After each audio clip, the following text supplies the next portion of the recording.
So, ladies and gentlemen, let me first welcome you on today's interview with doctoral students and maybe some doctors distinguished by high citation rate of papers and Hirsch index. Today our guest is Faruk Janji, Mateusz Noszka, Blanka Maria Borowiec, Jakub Morze, Witold Stachowiak, and of course I'm today's host of today's interview. So first, I think the most important thing is to get along with all of our guests today. So maybe ladies first, Blanka, can you say some of the main information about your interest, maybe some of your research topic?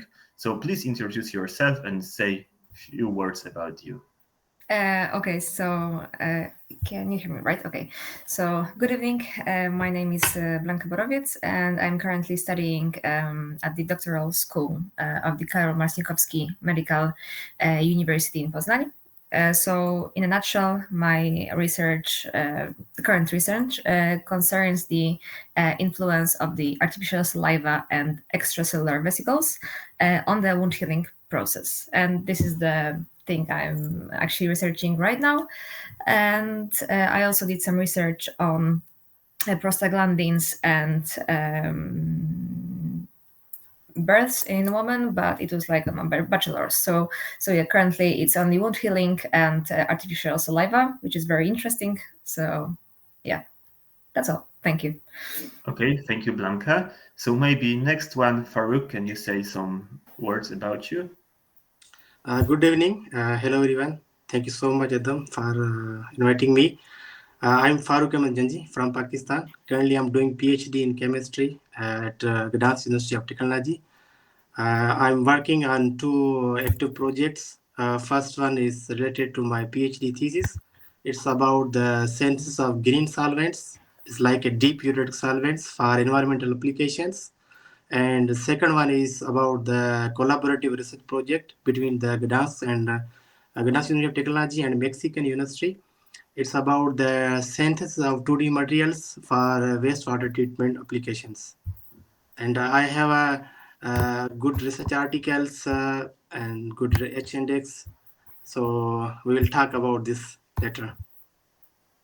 Yeah, exactly. We'll talk about this later a lot. So maybe Jakub, your turn now.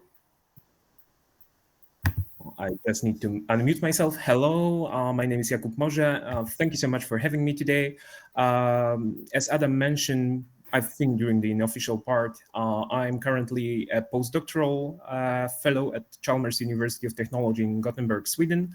My main area of interest is precision medicine and diagnostics. Basically, I'm trying to use high-throughput biological data to identify ways to personalize both treatment and disease prevention. From my professional education, I'm a medical doctor, but I followed more an academic track. So I completed my PhD just in December last year in molecular epidemiology at University of Warmia and Mazur in Olsztyn, Poland. Simultaneously, just to mention, I also have some activities back at home. I'm also an adjunct associate professor at the newly founded SGMK Copernicus University in Warsaw. Thank you so much. Thank you, Kuba. I want to add something that we already cooperated with each other because we wrote a few words about the project in the National Science Center. And I think we already have a success because the ministry recently increased the funding for the National Center of Science. So we can say that that project ended up with yeah, exactly. With initial success, we wait for the approval rates to rise, but that's a long-term goal. Exactly. So Mateusz, maybe it's your turn now. Yeah, hi everybody. My name is Mateusz. First of all, thank you for being here. So I'm a PhD student at the Department of Microbiology, Hirsch Institute of Immunology and Experimental Therapy, Polish Academy of Scientists. So a really long name of the institution. So mostly I'm working with three bacteria, so Helicobacter pylori, Campylobacter jejuni, and Aliarchobacter butzleri. So in general, I'm a microbiologist. So in my studies, I try to explain and characterize a regulon. So maybe I'm not going so deep in the details, but in general, I'm focusing on microbiology, system biology, a little bit also about synthetic biology, bioinformatics. So, and extra, I'm also now working under non-coding RNA project. So I'm a Preludium owner, so that's my extra part of the research. So yeah, thanks. Nice job with the Preludium program. I know it's really hard to get this. We already had 2 weeks ago an interview about the Preludium program, so good job. And last but not least, Witold. Hi, I am Witold Stachowiak. I am PhD student from Poznań Doctoral School at Poznań University of Technology. Temporarily, I am undertaking internships at the Ionic Liquids Group, Department of Pharmacy, University of Pisa. My scientific interest focus on quaternary ammonium salt with ester bond, the so-called ester quats, which is known as more susceptible to abiotic degradation than traditional quaternary ammonium salts, and can be used to fight, for example, germs, weeds, and fungus. I am designing process of their synthesis. From the synthesis, later we identified our compounds, characterized their physicochemical and biological properties like biodegradability or their efficacy against microorganisms. And later we try to use some bioinformatic tools to gather data and try to get better compounds in next iteration. Thank you. Thank you, Witold. So after introducing all of my guests, so I'm very glad also that you joined us today. And at the beginning, I want to say a few words about the topic of today's interview. So we'll talk about Hirsch index citations and why it is so important. We are writing more, we are writing not only research papers, we are writing communications, we are writing the review papers. And one of the most important things to get along with science and with other scientists, it's citation. And why the citations are so important? Because when we are cite other researchers, we are showing them that they made really a good job with their research. And I think it's very important to get the credit to other researchers and to thank them for writing their work. And it's also a useful tool to avoid the plagiarism during our work. And if you will cite everything properly, it will also get additional value to our publications. And during writing, I think few of us are already experienced in this. We can already track the sources of the knowledge from other scientific publication. So it will be easier to find useful knowledge in the articles which properly use the citations. And how we evaluate the scientists? Usually, we are using the Hirsch index, so it's H index, which reflects the number of papers which are cited n number of times. So, for example, if we will have 9 papers, which each of them is cited 9 times, we have Hirsch index 9. And this index has few advantages and disadvantages. And the main problem is that the Hirsch index depends on the discipline which we are inside of. So, for example, the disciplines where we publish less, the scientists have lower Hirsch index. But the Hirsch index not only reflects the number of the papers, but it has it's also indicator of number of well-cited papers. So it proves that we have complements, we have the knowledge in this field. So after this quick introduction, maybe we should move to the question to the questions to our guests today, because I think they are the main reason why you joined here. And maybe first question will go to Witold, because last time he was last in the last question. And Witold, can you answer us how the citations may affect the recognition of the young scientist? And I hope that we will, during this question, we'll talk about how the citations will help us to get the grants or help to get next papers in our career. Okay, I think if we are talking about the young scientists before their PhD title, because it's also a little bit different, we usually can gain something having a lot of citation, but if we don't have a lot of citation, we do not get any bad things from it, because usually during PhD it's too early to get large number of citations, because it needs some time to be recognized by other people, and other people need some time to publish articles which citate us. But after we get our title of PhD, it's of course will be some of indicators of our success or the lack of success. Also, when we want to publish our papers without some other older and more recognizable researchers, we need to have some number of citations, which is indicator of the fact whether we are doing good job. Yeah, when editor of the prestigious journal see that we are the last author, for example, and we have, for example, 100 citation, and is the highest number of citation among authors, probably he do not trust us that we do our job good.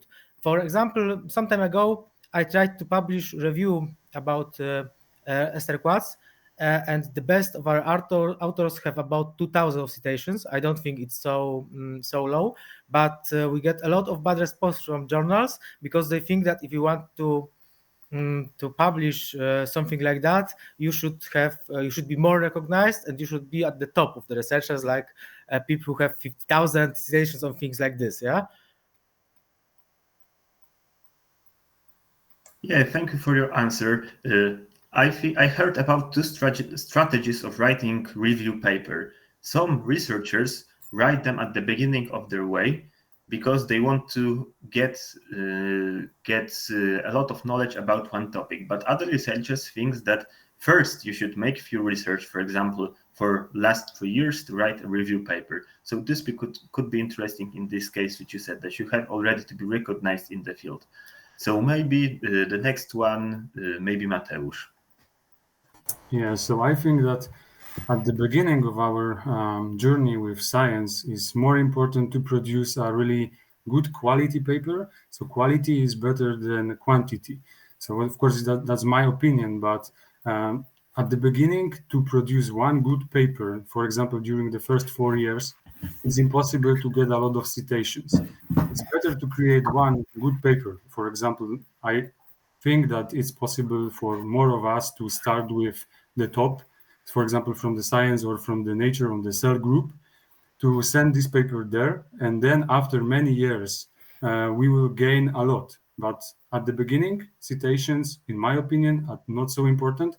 So the same is with Hirsch. So I heard about kind of calculations that each year in science should be increased by one level of Hirsch, but not during the first 4 years. During the first 4 years, maybe 5 years. So during the PhD studies is more important. Of course, it depends on the field of studies. Yes, for example, maybe in medicine, in humanistic science, or in biotechnological science, it's different. But in general, it's better to produce one good paper, and then we will gain more. For example, the same is with getting a kind of scholarship or something like that. For example, the Polish Foundation of Science is giving mostly the scholarship not for amount, but for the quality. So, for example, having one paper in Nature group is better than having in other less pointed, so impact factored journals. So that's my recommendation for people they will start PhD in general. So yeah, that's all. Okay, thank you for these recommendations. And you mentioned that there is a different situation between some fields in the science. Maybe now we will ask someone who is from medical sciences. Jakub, your turn now. Yes, thank you for this question, but I think like medicine is not really an exception in this case. Like our today's topic is in general having experience from researchers who have both high citation rate and high H index, but I would say this, it is a common situation for all life sciences. And given what is the intersection between biology, biotechnology, clinical medicine, especially in terms of translational research, I would say that we are in a kind of similar situation. Of course, actually, that's a good point to make. Sometimes I would say there are fields of clinical medicine that feel a bit unfair, that they have very few journals and usually their papers are not cited that much oftenly, where in contrast some other disciplines like, for example, cardiology, oncology, have topic-specific journals which have H index of 100 and so, but it, let's say indirectly, it means that on average the papers are cited more often. And I would say the same case applies to positions in academic medicine. That in general, the increase both in citation rates and H index is similar in clinical researchers compared with non-clinical field. Maybe especially in Polish background, considering that very few people decide to go on fully academic track. Majority of them do a hybrid mode, practicing medicine and doing research, which basically means that having just a day of 24 hours, it's impossible to do both with the same efficiency. So usually these clinical researchers will publish less. And if you compare both PhD theses, which are based on collection of papers, plus the habilitation degrees or the applications for habilitation, these researchers, these PhD students might have a bit less H index, a bit smaller number of citations, but I wouldn't put that much stress that it disqualifies them from being as good researchers as their colleagues from comparable fields. But it's just a different, let's say, a bit different atmosphere of doing science. And probably these citations will come sometime in the future, but they need a few more years. Exactly, very right about this. And it's not, I think, only in this field, but maybe Farouk, you will give us some point of view from chemical sciences. Thank you very much. I would say we are as a young scientist.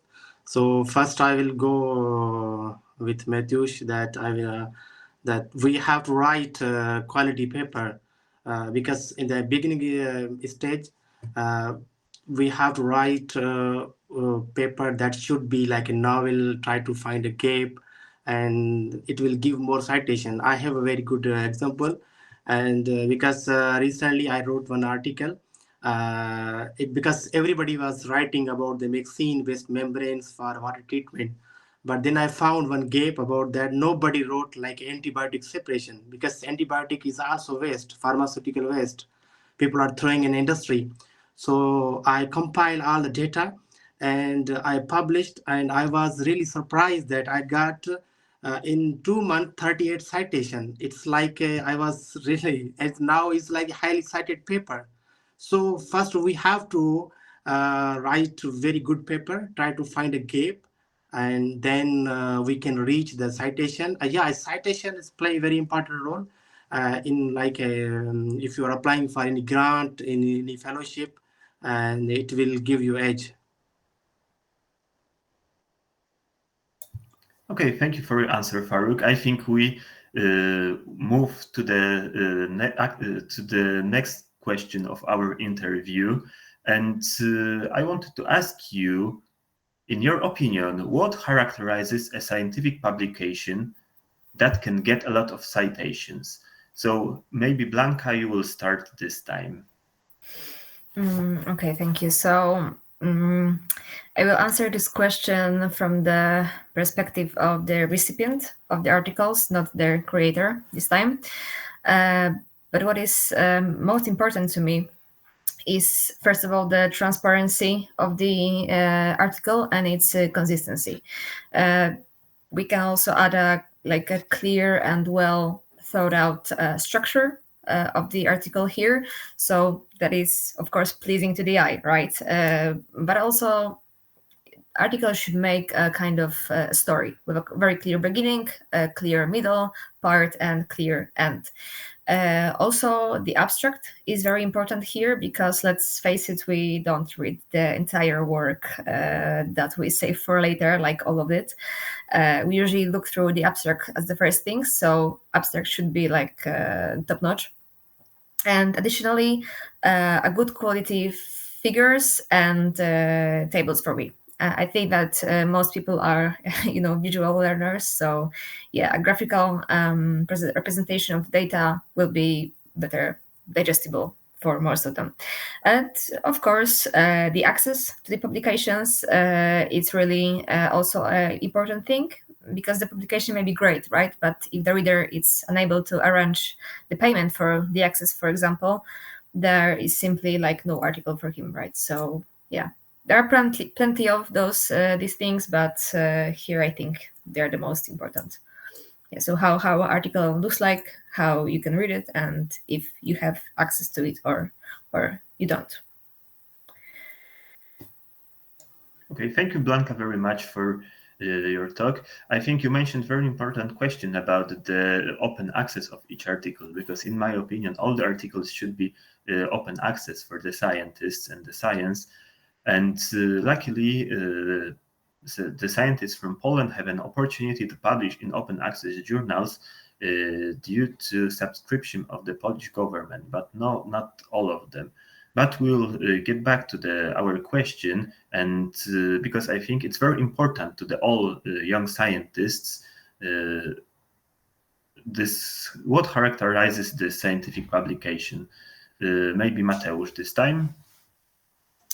Yeah, so I completely agree with Blanka. So in general, all of these things, they are super important, but I think that also title is super important, because when the title is really catchy, then it's sometimes they are like a kind of clickbaits. So of course, it's not really, most of the journals, they don't allow this kind of politics, but in general, it's super important to start with a good title. All of the things which Blanka mentioned, they are super important, as I said, but I will add also that it's nice to prepare a really good package of source data. So when we plan to go to the best journals, most of them, for example, from the Nature group or from the Science group, they will ask you at the end of the process, or sometimes at the beginning of the process. Of course, it's better to provide the source data directly during the submission. And then when people don't have a really nice source data, sometimes it's impossible to finish the publication process. So this part is maybe not so important for some people, but when we try to go to the best one, I think that's super important, to prepare them quite well. And of course, figures. Now we are actually using mostly our eyes, and the eyes actually they are better than maybe not. I'm talking something wrong, but so in general, what I wanted to say is that photos, they are super important, and the same is with figures in scientific papers. So the good quality of scientific papers should have a lot of nice pictures, nice photos, nice figures. Yeah. Thank you for your opinion, Mateusz. So Witold, your turn now. Okay, I agree with Mateusz and Blanka, but I want to add that the most cited papers which I know is usually about some new techniques which other people use, and because of that cite them. And some of them about flash chromatography or assessing of chlorophyll content have more citations than letters in them, yeah, couple dozen thousands. I understand that for us maybe it's hard to aim for such high things, but it's also nice to know about it. And I also agree that it must to be clearly and nicely presented, because usually people only skim the articles, for example, for a couple minutes, and they must understand it and understand what they want to get from that article. And if to understand things we need, for example, 1 or 2 hours, it means that probably we don't have time for this, and probably nobody will have time for this. Yeah. Thank you for your talk. So maybe this time, Jakub. So I think I will start from the backside of the whole project, doing a bit of reverse engineering. So I agree with all my colleagues who have spoken before. However, except for the quality, we have to first know that the paper exists. And the rough estimate of papers published every day, combining all the disciplines, is around 5 to 10,000. So we are competing quite hardly with papers before reading them look quite similarly, especially if we look at open access journals, like even from Nature Group, like Scientific Reports, or if we go to the universum of MDPI and Frontiers, basically you have hundreds of papers published per issue. So there must, of course, like the quality is one of the things that if somebody finds the article will spoke for citing it. However, I would say that we have to start thinking about our research output more in a way of selling it. So definitely, we are, of course, thinking about the scientific community, because this will be our main source of citations. Of course, blogs or press outlets can cite our papers. However, without having attention, that wouldn't happen. So I would say that first 24 hours after publishing a paper is really a golden time to use your social media, even if it's about circle of your friends who are working in a similar field, or they are just interested in this topic. Will create some movement of the website. Use Twitter, retweet your link. So look at altmetrics too. So if you see that that paper is discovered by just people who want to follow what is happening on everyday level in their field, this will increase the chance of citing that paper in the future, because these researchers will have a memory that they saw your paper, and possibly it might apply to their research work in some future. I would say I have a quite good example of that. So a couple years ago, we were working on a project, an evidence synthesis project, quite a simple problem: which type of exercise you should follow to lose your weight if you're obese. And we conducted a systematic review and network meta-analysis. Basically, we quantitatively summarize evidence from randomized trials on this topic. And we submitted this paper to BMJ because we thought this topic there was a research niveau. Nobody really covered that with network meta-analysis methodology. So we wanted to submit that to a top clinical journal, but we got a desk reject. We then tried with 2 sports medicine journals. We also got desk reject.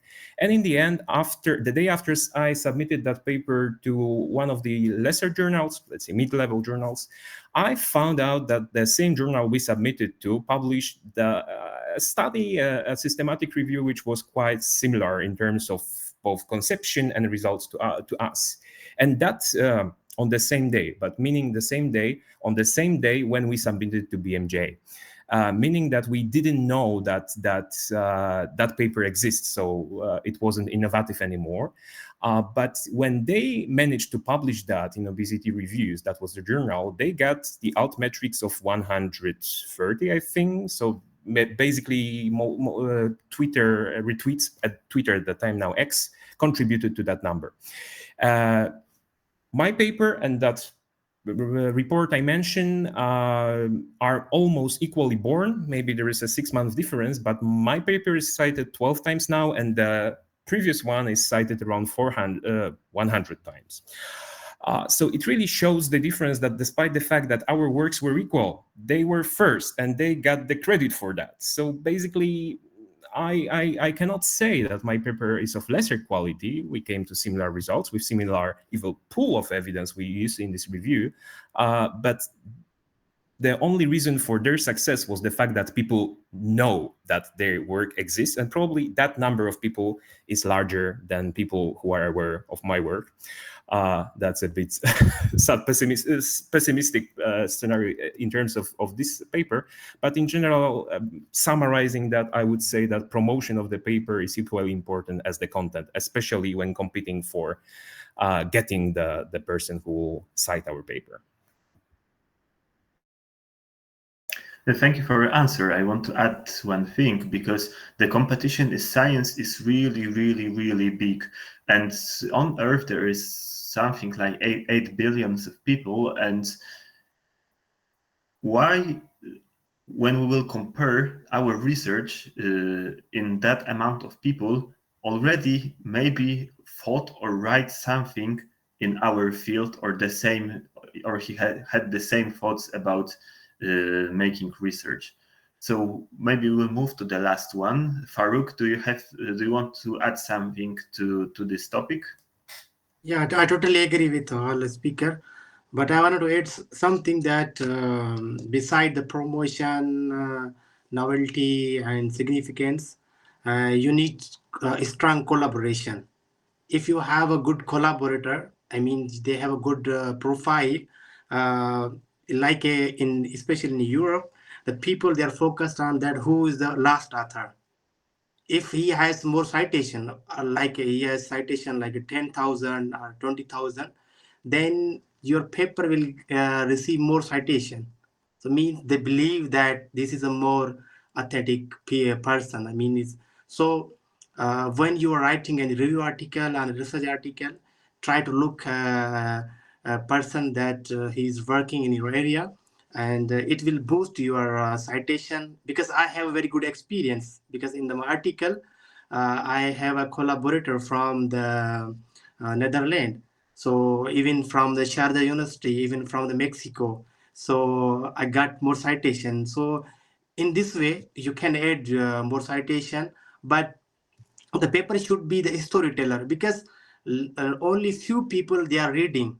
Even I wrote almost 9 articles. I'm not reading my previous articles. So you should write in the way that should be expressive, that should be easy, because you some a lot of people they are reading like spice, it's like graphics and something more, and it makes paper messy. So it make it very simple, and that should be like comprehensive. So this is my point about this. Okay, thank you for your point of view. Now we'll move to the next question. I think it will be a very short question, because all of you think about the most important part of the article. And please answer my question. In your opinion, which part of the article is the most important in case of getting citations? So maybe Farouk, you were the last, so maybe this time you are the first. Thank you very much. All part are the very important, but in my opinion, the introduction is very important. First, suppose you are writing about the antibiotic separation, then you have to write what is antibiotic and how it will affect on the human biology and aquatic life. When any reviewer, any reader read your paper, so he will get the idea that what is the antibiotic, and what it will create the problem in the real life, and what are the recent materials, and what you are going to propose the next materials, and what is the application of this material. So introduction is more catchy in terms of citation. So I would suggest that you should focus on the introduction, and it's all again it's look like a story, because some people they are writing 2 or 3 paragraphs, but there's no any correlation. So you have to write from the beginning to end. That should be like correlative. Thank you, Farouk. Maybe Blanca this time. Okay, so I need to choose just one part, right? Exactly, only one. Yeah, that's a very difficult, because I always look for the 3 parts, which is the first abstract, then it's a discussion, and the result is third.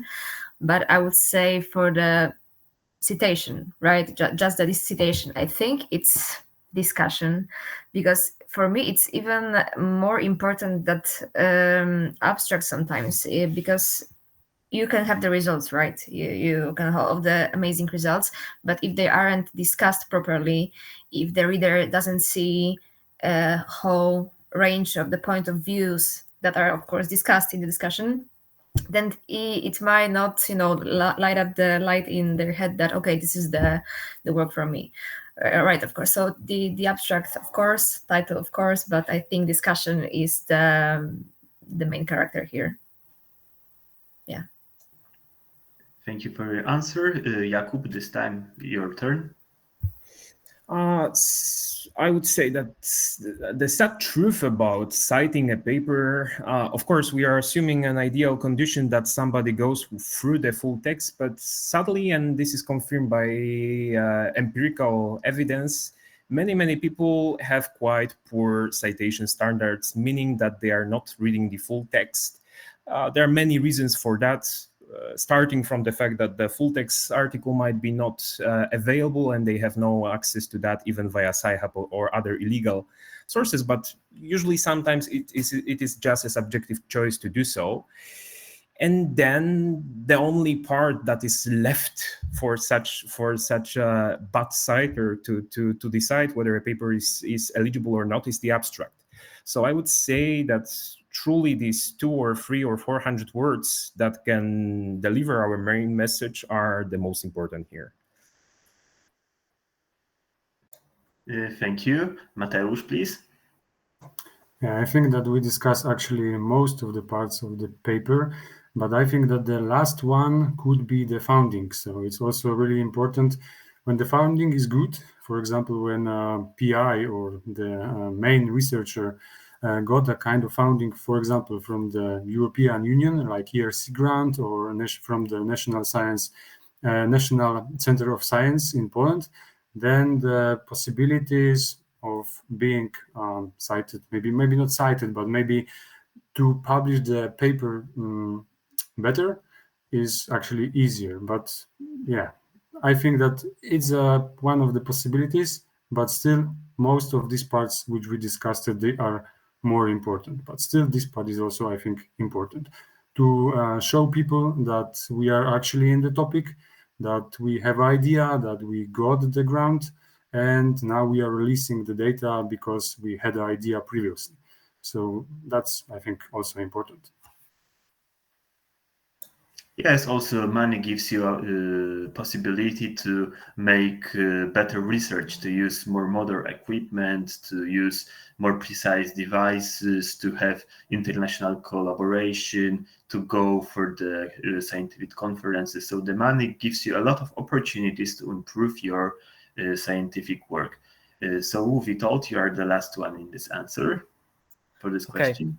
I think that the title and abstract is important for catching attention, but to catch a citation, we should have something interesting in results and discussion, because if somebody cite us and he's trustful and he read our artists at this part more than abstract, he want to see the thing which he look for, yeah, like some data or some statement which is important for him and is important for his research.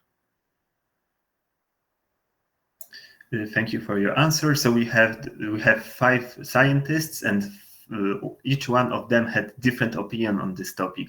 So it's quite interesting. But in my opinion, all the parts are very important. But I think I just try to do my best during abstract writing. We even had a course in our university how to properly write an abstract and how to prepare the title of the work, because these are the parts which are the most popular in terms of reading. So but it's only my personal opinion. But a lot of people thinks that also the language and the quality of language is very important. What do you think, guys, about about this? So this time, Jakub, you are first. Regarding quality of language, So let's focus or narrow our view only on English journals. I think now the level of English language is more or less comparable. So for native speakers, of course, it's not an issue. But regarding people from countries who did not get degrees from English speaking countries, or for whom English is not a mother tongue, now it's not really a problem to get professional support in terms of revising the manuscript to fulfill this requirement. Of course, if you compare papers written by a native and by a person who is not speaking English as a primary language, you will find some subtle differences in terms of the way how the text is written. There are some constructions in terms of sentence formation that are language specific, which can be still correct in English, but they are not sounding that much natural. I see now that in general, people tend to reverse to the old habits of doing scientific writing. So for example, if you go back to scientific papers published in Nature and Science in the beginning of 20th century, for example, let's take a paper by Rutherford, who discovered presence of or existence of nucleus. So for example, that paper or letter published in Nature was published in active voice in first person, as a first person. So I did that. I used that equipment and I received that particular number. And this is much more natural language to interact with rather than using passive voice for the 10th sentence in a row saying that an extraction was done using by. And especially now, going back to this issue of some differences between English speakers and those people who speak other languages as mother tongues, especially now, these large language models like ChatGPT are quite helpful in terms of smoothing the text after, of course, drafting the text. We cannot, it's not ethical it's not ethical, but I cannot exclude possibility that some people use it that way. It's not ethical to use it to draft a text, but to revise the text or ask to correct English or propose a synonym or to improve the soundness of the sentence is a perfect tool that really eliminates the gap that we are somehow biased by the fact that we are not speaking English, majority of us from our very first year of life. And do you use the ChatGPT in improving your work? In terms of revising text, yes. I'm not a native English speaker. I stopped my English education at pre-FCE level because of personal conflict with a tutor. So at least from bureaucracy point of view, I'm not a fluent English speaker, so I can use support. And who of you uses the ChatGPT to improve the text? Hands up. Oh, all of us. So yeah, it's a very good way to improve the quality of English in the work, especially when all of us are not the native English speakers. So maybe this time, Mateusz. Yeah, what? I think that one thing which could improve our language is also to collaborate with a native speaker. Yeah, so of course from UK or from other English talking countries. So that's the first thing. The second thing, as Jakub said, of course, using ChatGPT or Grammarly or Curie. So we had a lot of programs and AI languages, and they can improve the language. And yeah, actually, that's all. And the first of all, the most important thing is in general to write in English. If we are not the best, then still we have to do it. So we have a lot of facilitating programs, people, they can help us. So that's why it's super important.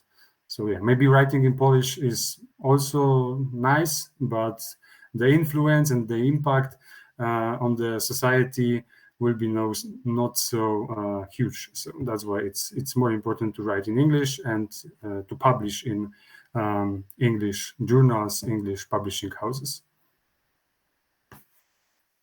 Thank you for the answer. A lot of people write first in the Polish and then translate it into English, or sometimes they use even professional translator to translate it English and to English, and sometimes it do not look very good, and there is a lot of mistakes because professional translators are not the specialists in the case of our field, and maybe they do not know specific vocabulary used in our scientific discipline. And you also mentioned about the international collaboration. Did you visited any place abroad in and maybe scholarship, Mateusz? Yeah, so in the past I visited one of the universities. Actually, it's a kind of consortium which contains of university and Max Planck Institute in Germany. And now I'm mostly collaborating with other scientists from other countries, so mostly from Germany, but we have also a collaborator from Bologna, from Italy. So that's really useful, and we can gain a lot of stuff, data, etc. from these people, and a lot of help. So, for example, one of my projects was kind of sub-project from a bigger project from the ERC grant, which helped me to perform proteomic data. So it's the analysis of proteins. And yeah, that was a really, really nice thing, because producing this data in Poland is actually impossible, or maybe it's possible, but the quality of the data would be not so high. So that's why always is better to collaborate with other people, mostly from other countries, but also from people in our country. Yeah? So from other universities, technical universities, etc. So in general, I recommend it a lot. And you also developed your English level, I think, and maybe German, because it was the question about that about the language. So I think the using of language helps to develop this. Yeah, so it's also very important. Always. Okay, so we'll go back to our question. So maybe Blanca. Okay, so I'll put aside the fact that I'm a bit of a language freak, but if the article is written like chaotically, or it has really bad grammar, for example, there is a huge chance I'll simply stop reading it halfway through, because probably, as most of us these times, I have very short attention span. We are all overstimulated, and basically English is not my first language. So if while reading the article I have to try to rephrase the sentences in my head, or like break them into parts, there is a very little chance that I will get to the end of the article. Of course, I always do it because I'm worried I'll miss something very, very important that might change my life. But it's a pain. It's a huge pain. And of course, I additionally start to wonder if the quality of the data is the same as the English language quality. I know it's brutal, but I found that is true in many, many cases. Yeah, so when the language is okay, the article is probably also like kind of a good one. But yeah. Okay, thank you for your point of view. Maybe Witold, do you want to add something? Of course, I also agree that language is really important. And in some cases, when language is not only unnatural, but you see that the people who write it was lazy and do this in the way that you can't be sure what they mean to do. And at that moment, I start to have doubts about the review process and the process of producing of the research, because if they don't have time or the skills to write it in at least some way which allow to understand it correctly, I start to have doubt about the overall quality of this research and about the findings. And generally, I don't want to cite things like this.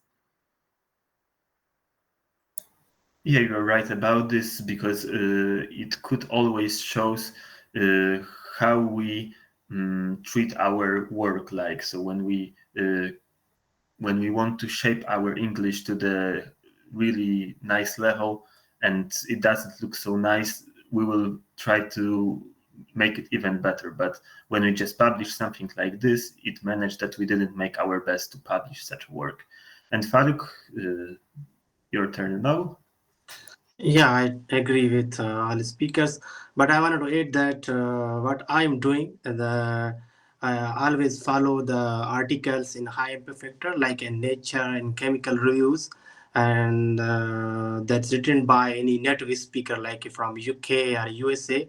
You know, the scientific writing is different from the English. In I'm from Pakistan, but we have English is the official language, but I can feel that scientific language is totally different. I mean, if you see the punctuation, if you see the structure of the sentence, sometimes you're writing, but it's not giving the sound. It means actual meaning of the sentence.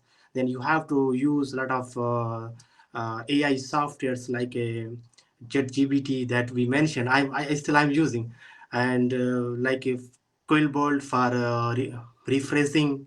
So these tools can be helpful, but you have to read more. I mean, you have to read about that nature papers, chemical reviews, that will give the real image that how you write your article.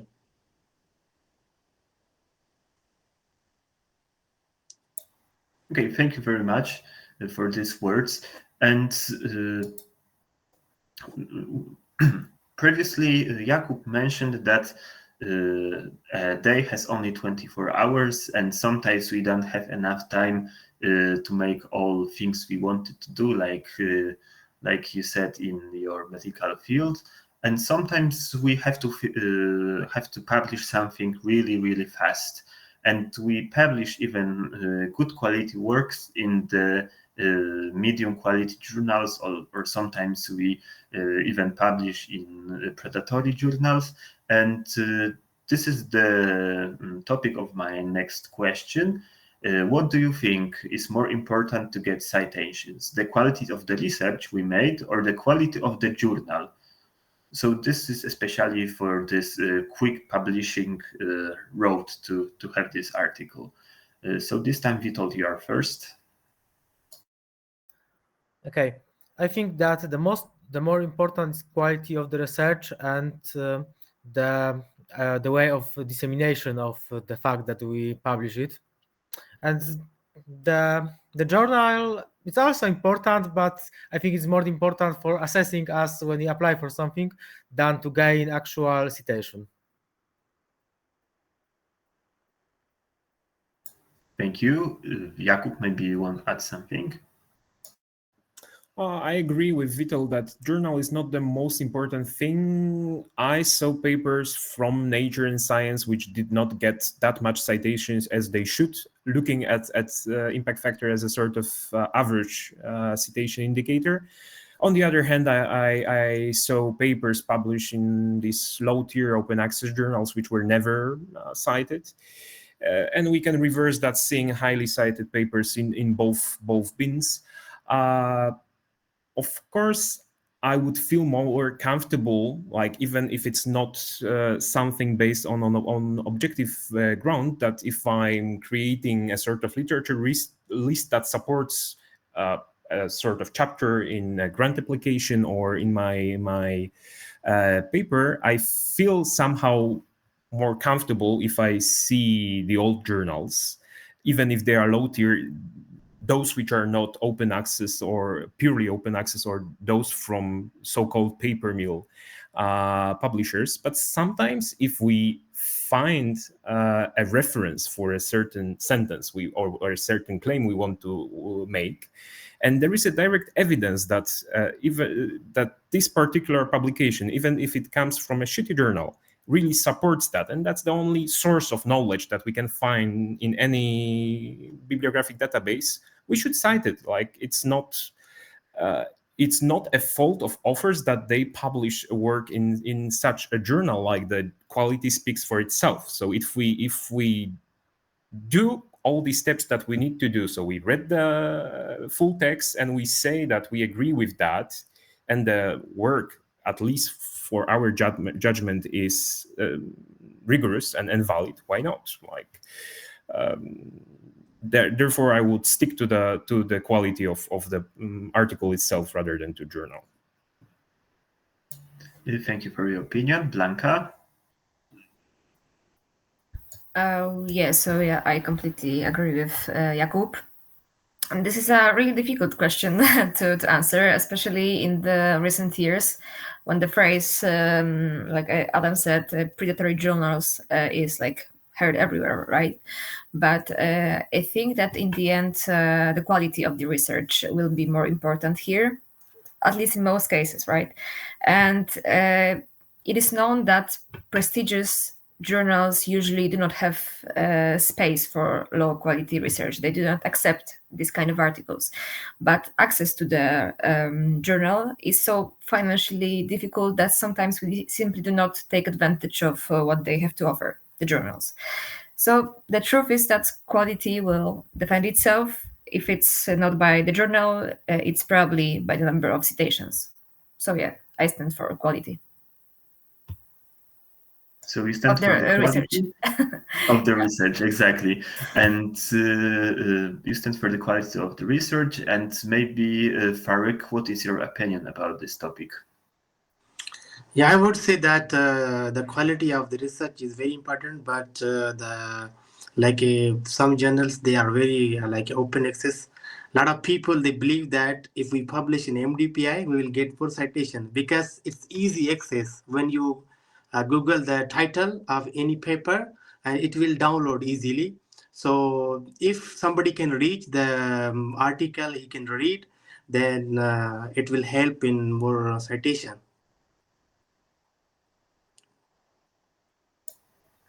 Yeah, right about this. The MDPI is, I think, the most easiest to find the articles in MDPI. Just Google it and it works. Mateusz, you are the last one. Yeah, I absolutely agree with the rest. And one thing which is, I think, maybe important in everything which we are talking here about now is that when we need to publish something really fast, then maybe it's better to go not to a predatory journal, but we can publish it on bioRxiv or other archives.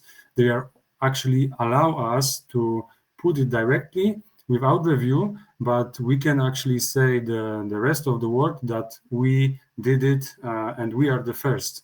And so that's why it's, I think, better to use this kind of repositories than to use predatory journals like MDPI and etc.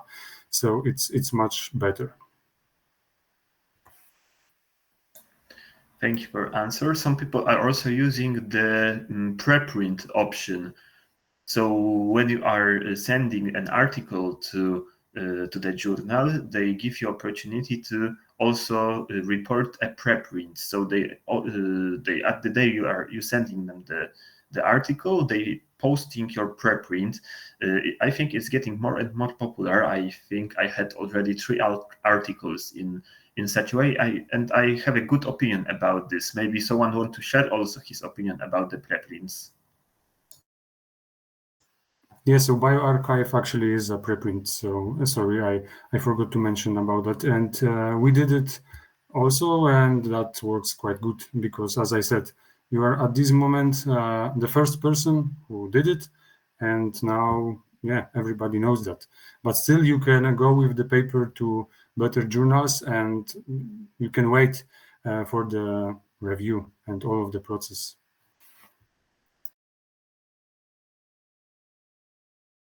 Thank you for your opinion. And I think we're ready to move to the next question in our interview.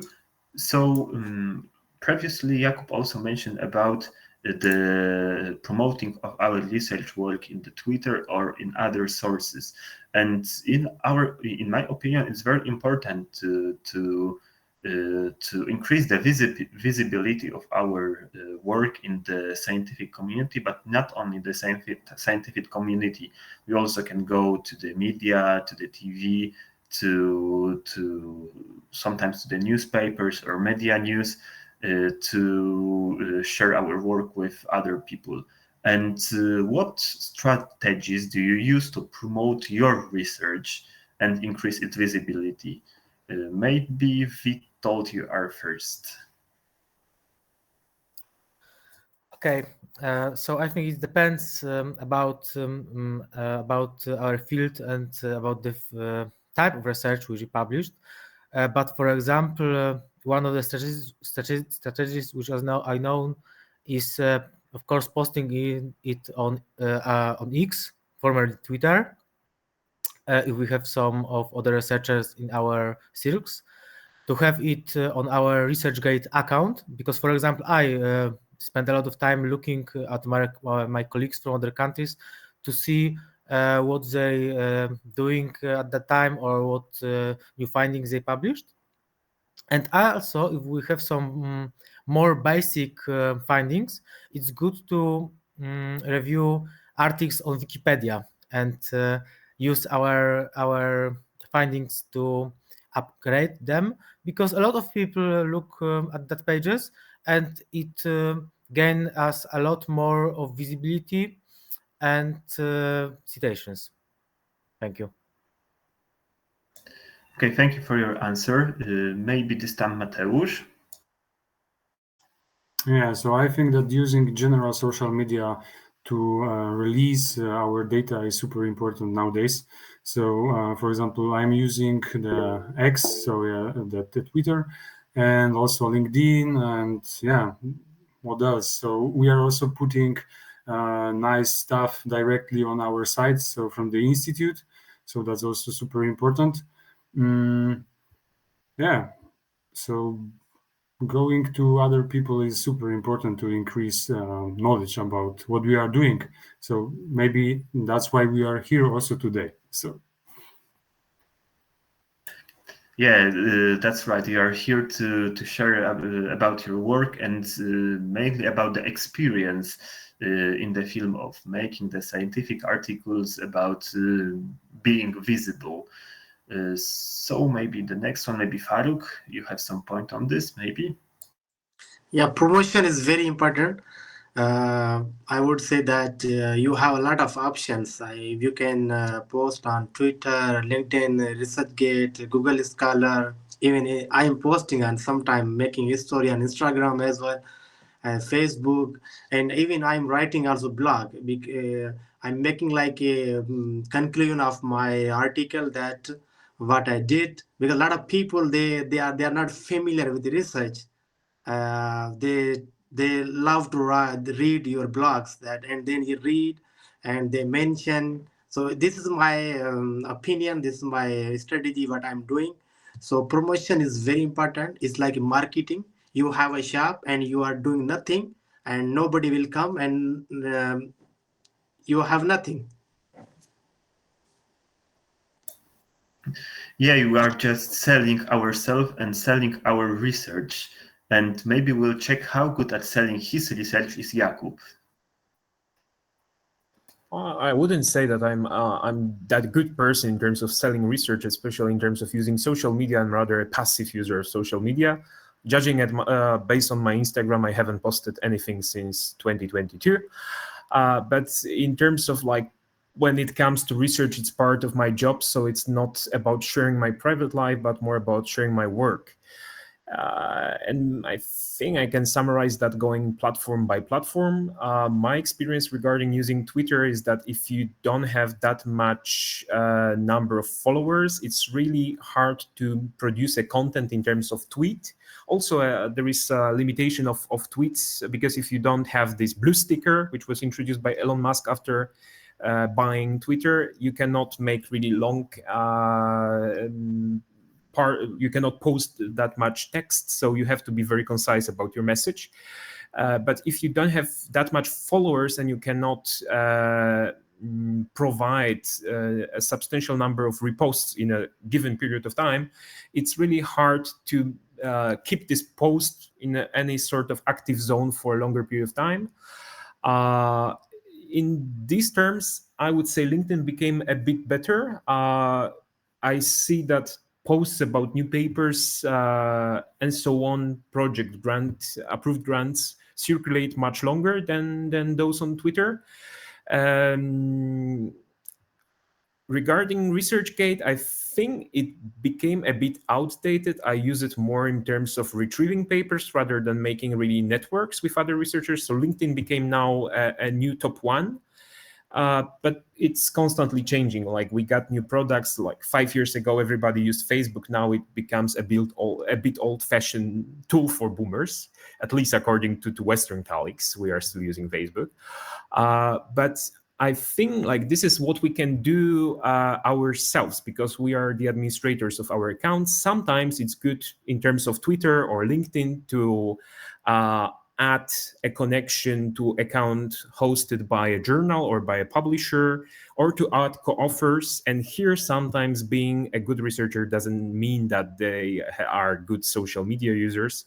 So having a co-author who has a larger number of followers is better than having a co-author who has high citation rate in this case. Recently, I rethought the idea of approaching to these gurus in terms of spreading news about research.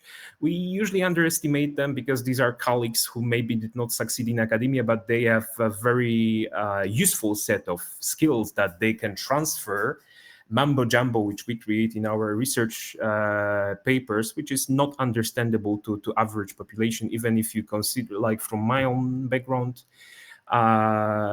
doctors are not aware that patients don't understand 90% of what we tell to them. So having a person who can actually transfer a year of our work, which we put in a 5,000 word manuscript, to a simple 2-sentence message, this is really a useful skill. So what Blanca said, we are overstimulated with information every day. So there is no chance that after seeing 10 newspaper outlets in Gazeta Wyborcza or any other Polish big newspapers saying about child killed in a traffic accident or something about war in Ukraine, that somebody will really put attention to a lengthy scientific manuscript where he or she cannot understand half of the terms used there. So having this sort of herald who will deliver the fire to people is very important. But here we can really use also this opportunity in a reverse way. So we don't really have to wait for somebody to become interested in our work. Like if we have a person who hosts a podcast, which is more scientific or popular science podcast, we can approach them and just offer, hey, I have an interesting work done on that particular subject. We can extend that to the whole episode, discussing broadly that idea with some more public focused reference. The same with journalists. Poland doesn't really have true scientific journalists. This is more a case for US and UK. And usually if we see these catchy papers published in the US, you can see this life cycle of press releases that first it is published by Washington Post. Then due to time differences, it's posted by Guardian or Daily Mail. And then after a day or two, you can find a headline in Gazeta.pl Zdrowie or Gazeta.pl Kobieta about new studies saying that drinking two cups of coffee per day is harmful for your health, or reversely, it's constantly changing. But that's the same case. We don't really have to wait for a journalist to become present in our life. We can approach them. There is a specialized part of Polish press agency called, the portal is called Nauka Polska. And these people are really keen to find a subject to write about. Usually it works the way that you provide them a few points on when you found in your study what was the goal, what were the methods, what were the results, what it changes in the current state of knowledge. So they have a sort of ease to create a popular language article about your work.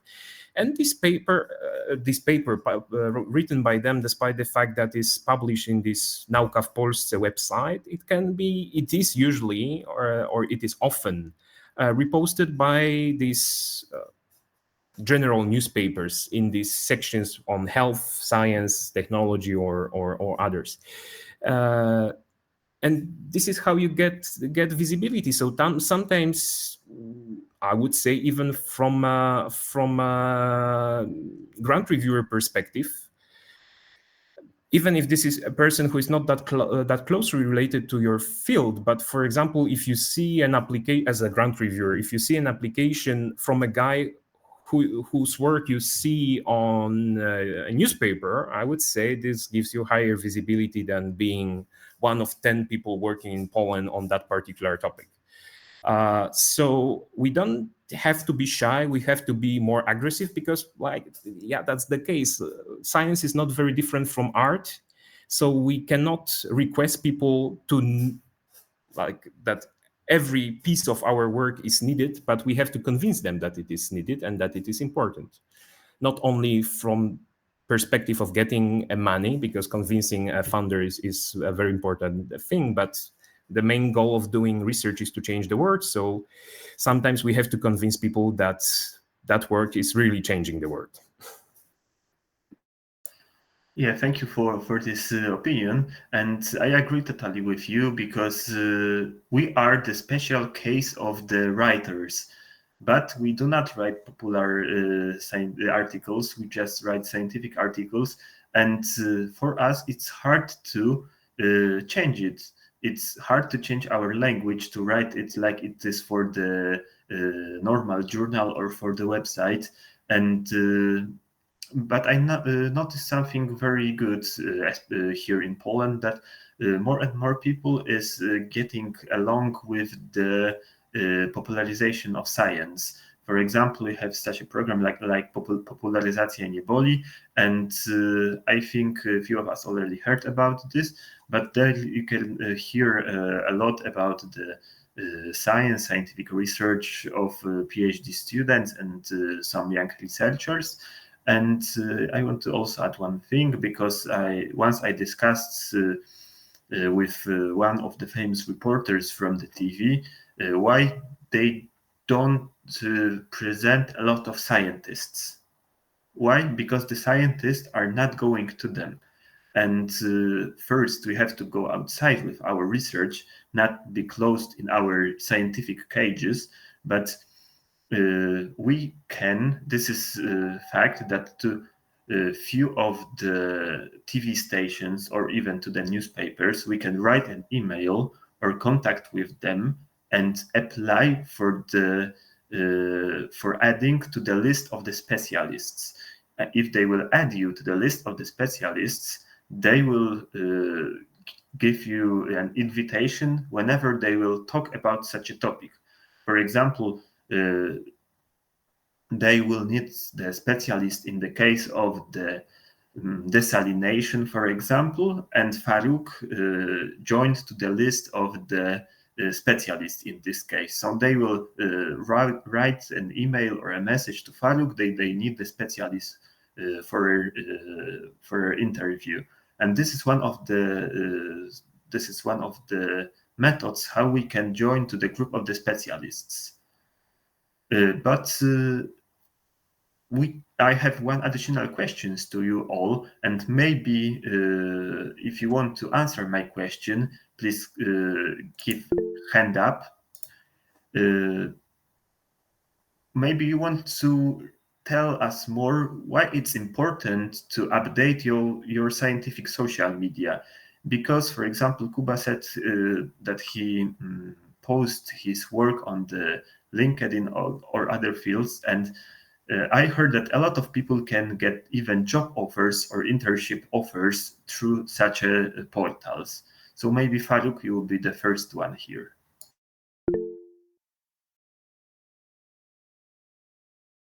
Farouk, please turn on the microphone. Sorry. Yeah, in terms of promotion, we already discussed about that. LinkedIn is like a game changer, and even I got the position, and the source was LinkedIn. So promotion is very important, and I would say that you have to make a good connection with different scholars, different researchers, different groups. And I agree with Jacob that you have good followers. So on LinkedIn, I have almost 6,000 followers. Even I'm kind of, like influencer, YouTuber. And so I have a good fan following even on Facebook and almost on every platform. So promotion is very important. If I am posting something, I'm getting almost 2K 3K views in few seconds. So you have to build your profile in this way.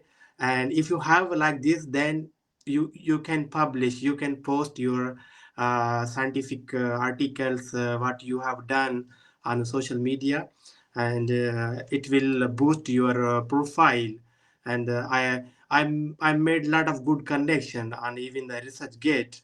And I have one article with King Fahd University. And I never met this guy, but I just wrote the message because we are working on the same topic on the desalination. And he's working in the big project. And right now he's part of the NEOM in the future city and Saudi Arabia. So it's like that. You have to make connection with different authors. It's like a collaboration. It's like active collaboration. So in this way, you can promote your research and your boost your profile. Thank you, Faruk, for your opinion. Now, Blanca is next. Okay, so I think we are already almost in the metaverse, and we can either fight it or embrace it, right? Or we can just play the cards that just been dealt to us, right? So I think it's very important to be on social media these times, and I noticed that Instagram is getting kind of like lower recognition right now. I think, okay, this is an unpopular opinion, but I think TikTok is next, and please don't laugh, like it will have its time. But I think we can't stop it, right? If I want to see, I don't know, the interior of the restaurant I want to visit, I'm not going to the restaurant. I'm opening Instagram and searching their profile, right? If I want to see if the bookstore has a book inside, then I will go to the website and then check it. So we are already like both legs on the internet and the metaverse. So yeah, probably we need to embrace it and keep our social media updated. Yeah, and be there. Thank you, Blanca. You mentioned about the TikTok. I will mention about something else because a few years ago I was on the 1 Minute Movie Festival, and it was before the Reels and TikTok was popular. And I thought that 1 minute it's impossible to show a movie, to make a movie which will have everything inside this minute. Now I watch the TikToks and Reels, which has less than 15 seconds, and still they are very interesting and they shows everything what the movie should has. So next one, I noticed that also Jakub wanted to take just to comment, I agree with Blanca that we don't have a luxury of giving a 2-hour-long lecture with a full lecture room anymore. So we have to fit to narrower time ranges, and we see that with more and more progress in the area of social media, we have shorter time to deliver our message. So we cannot be mad at the society that the society is becoming faster. We have to like join the race and compete with that and try to live our way in that.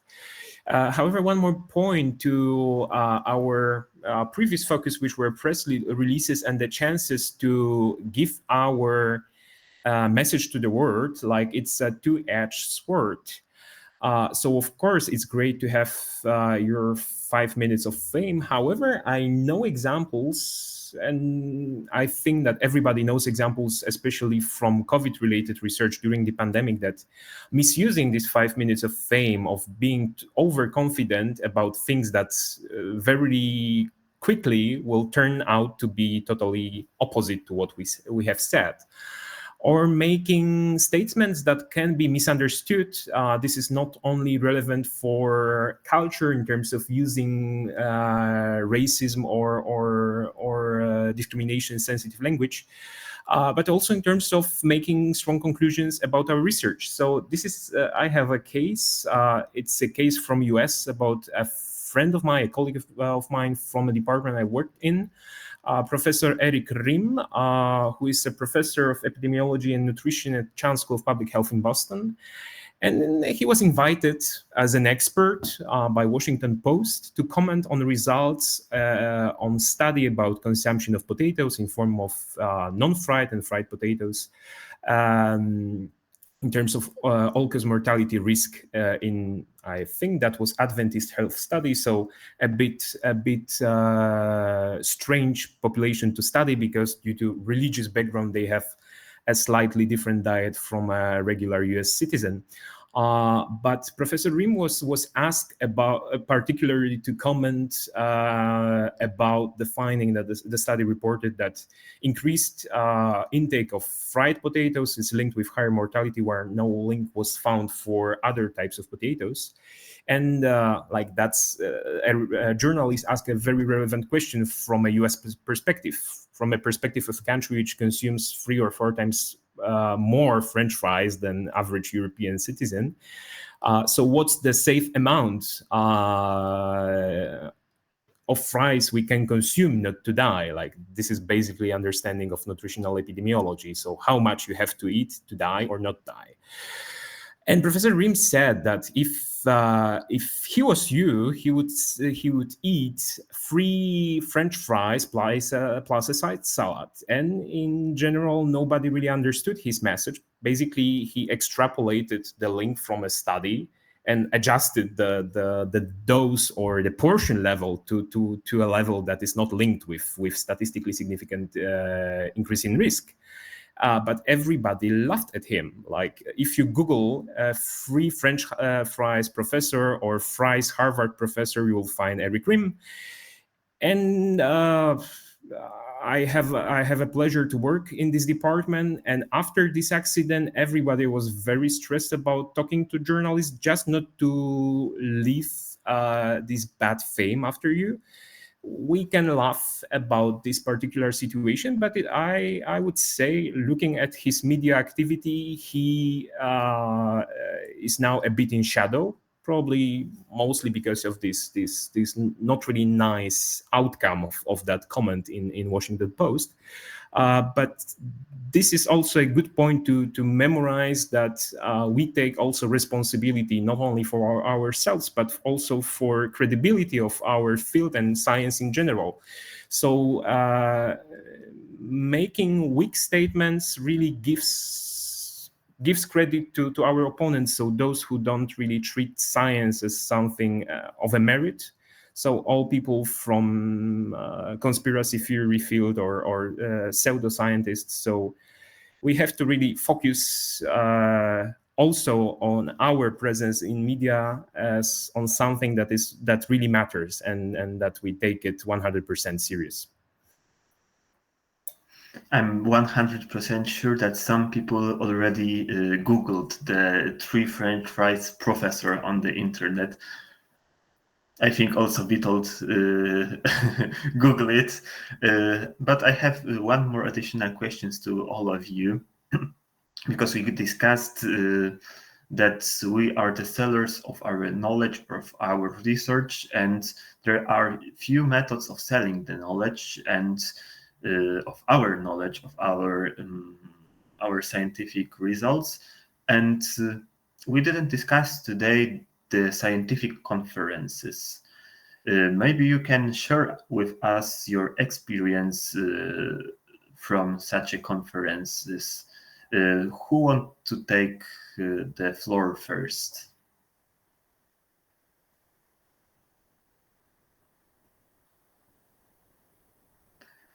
Okay, maybe I take the floor first because it's I wanted to be first, so okay, Witold, you are the first one. Okay, so generally I spend a lot of time at scientific conferences, I think that it's not so important to be citated if we present our works at conferences, but it's really important to find new collaborators and to at least know who in our country or in other countries, it depends where we go to the conferences, who do what research and how we can find something interesting in their field. Because when I was in the conference in the Dubai, in the United Arab Emirates, it was really nice because it was really warm, interesting, and I can see the level of research of the people from other countries, like from Australia or from some Arabic countries, and the level was really wide. Some people present the research at really basic level, and other present research at the level that it was hard to really understand it without some explanation. And because of that, I think that conference is more about finding collaborators and training our language and our self-presentations than to get our works cited. Thank you for your answer. I am also very active in the case of the scientific conferences, and I want to share with you one funny quote, because I was in the conference in Riga about the bioresources, and they invited really famous professor from the Canada, and she showed us an example of LCA analysis, so life cycle assessment. About it tells how big is the influence of something, of the product, for example. And they had two products, one spray for glass cleaning and the second eco spray for the same thing. And they presented that is the really good product, ecological. But when they made an analysis of this LCA, it showed that this ecological liquid is only 2% less harmful for the environment than the normal product. And why it was so funny? Because he told us that the most harmful part of window cleaning is the paper which we use during the cleaning, not the spray. So they didn't resolve the problem of the harmful spray and harmful cleaning of windows, but they just made the product. And we are going to the end of our interview, and I have the last questions to all of you, because we mentioned a lot of things about the writing and articles, about the sharing, about the visibility, about the publishing, about the parts of an articles. And at the end, I wanted to ask you to give some advices to the scientists, to the young scientists, the PhD students, maybe master students also hear us. What advice would you give to them to increase getting the citations or getting published an article? So who is first? Please, hands up.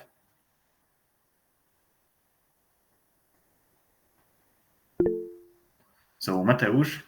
Yeah, so I can start. So I think that my biggest advice for young people will be that they need to choose and they need to find appropriate tutor, appropriate supervisor. So, because with a really good supervisor, really good PI, it's really easy to go through the world of science. It's really easy to publish in good scientific papers, and in general, the whole process it's much easier. So when a PI possesses a grant or a funding, then of course the research can be done. When a PI is publishing well, then you will also publish well.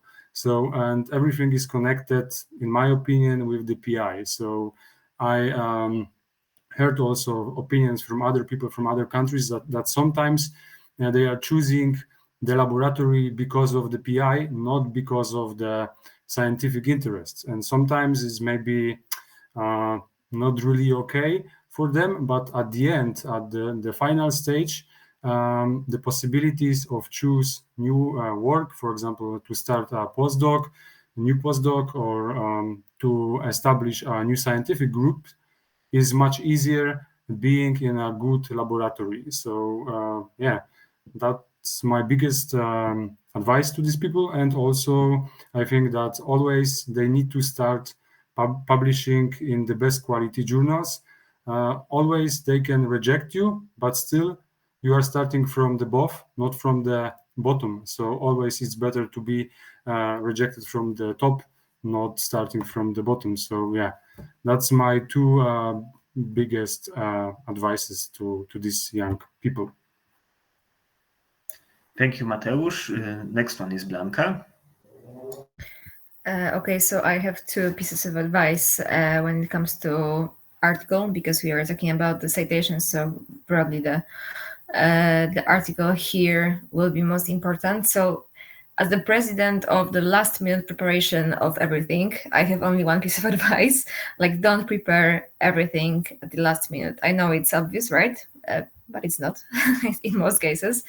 Like start writing an article when just the idea comes to your mind, even just the outline, the main assumptions, etc. Like chaotic draft is better than no draft at all. And this is the first advice. And the second one is when your article is more or less ready, give your article to be read by someone who knows something about your research and someone who knows nothing about it. Like, I don't mean not a researcher, not a scientist, but someone from the another place or something like that, and let them give you feedback. I guarantee you will be very, very, very surprised, because having these two opinions, you will be able to see what is like when someone who is from your field is reading this and what they see, and someone not from your field and how they see it. It's very, very precious actually. So yeah, just these two advices, I guess. Yeah, thank you for your advices. So next one is Farouk. Yeah, I agree with Matthews and Blanca. Yeah, choosing good PI is very important, because if in my case, if you're coming from another country, you don't know what is the nature and behavior of the supervisor, because some scientific group, they are very helpful, and some they are very toxic. So you have to choose your supervisor. And even you can Google, you can contact with person he's already in university, because some people they are, when they are coming to the country and they are going to the lab, and after a few weeks they are finding that his or her supervisor is not good by nature. It's because a lot of people, they are feeling some issue. So try to find a good PI, and also choose your scientific interest, because a lot of people, they are running behind the projects and funding, and when they are coming to the lab, they don't know how to do this research, and they will face a lot of problems. And start your journey with review article, because it will give you the deep inside of your topic, and try to find a research gap, and then you can compile and you can publish, and also add the collaboration. It will boost your whole research career. So this is my simple advice. Thank you, Farouk, for your words. Maybe Jakub, next one. Okay, so I think my biggest piece of advice is to be curious. So yeah, I know there are many metrics. We have citation number, we have H index, we have impact factor. We can create a countless list of different measures which try to measure something that is not measurable. So at the end of the day, not the citation rate, not the H index, not a grant that we just got makes sense for our work. Because we always can ask a question, why I'm not moving to industry to earn 4 or 5 times as much as in academia. So being curious and being resistant to all the obstacles that will come in our way is the true way to maintain motivated to stay in academia and not to get exhausted with the system. So sometimes making mistakes is not really a bad thing because we can learn from them. Of course, sticking to a good PI is a great thing, but if we find the atmosphere in a research group not as the nicest that we would like to have, it's not a bad thing to change a research group. Don't be afraid to ask or even question the basic foundations of your field, because that's the way how progress is made. So in the end, despite the fact that many of us are 30 or 40-year-old researchers, we really seek all the features that a young kindergarten children have. So despite all the knowledge, despite all the experience, sometimes we have to really be back with our feelings, with our instincts, to really make this job properly. A bit complicated, but I think that's the message from my side. Thank you. Thank you for the message. And the last one, Witold.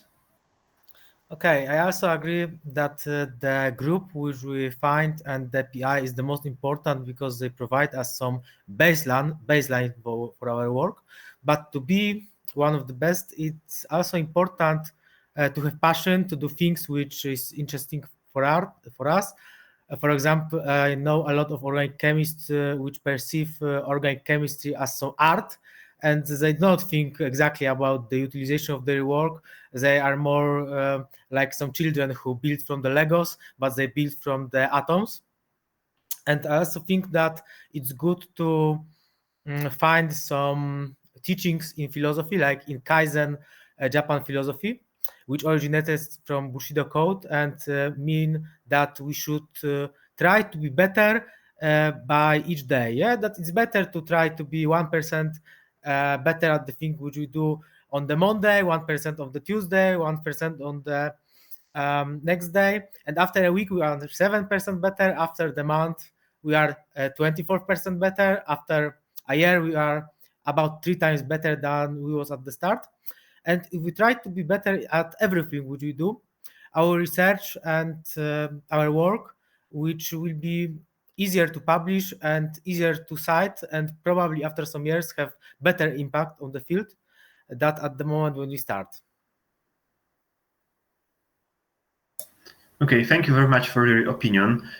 So to summarize our interview today, I want to say that today we discussed how our visibility in the scientific work is important, and we talked about the most important parameters of our scientific work, like citations or the Hirsch index, and we given a few examples of how the citations or the Hirsch index can improve our career and help us in our future research goals. And we also discussed how our guests, our scientists, they work to get higher chances of the citations and be able to publish in better journals. And we discussed how important is each part of the article, and it was surprising for me that we didn't agree totally with that. Every one of us has totally different opinion about which part of article is the most important. So I will say that all the parts are important, but it depends on the field where we make our research. And Now I want to say for all of you that I'm really glad that we met today. I'm really thank you that you say a lot of many interesting things. You shared with us your experience, and I wish you the best in your future work. And I hope that you will achieve more and more achievements in your future career at your institutes, at your internships, at conferences. And maybe I will say a question also to our organizers. If we have maybe any questions in our chat, we'll maybe wait a minute or 30 seconds and I will get an info if we had any questions. If not, we will end our interview. Okay, I obtained info that there is no questions. So again, thank you very much for your attendance today, and thank you for all of our visitors who watched us today, that they joined us. I hope you had fun during last 2 hours of our interview, and I hope you will join us next time. Thank you very much.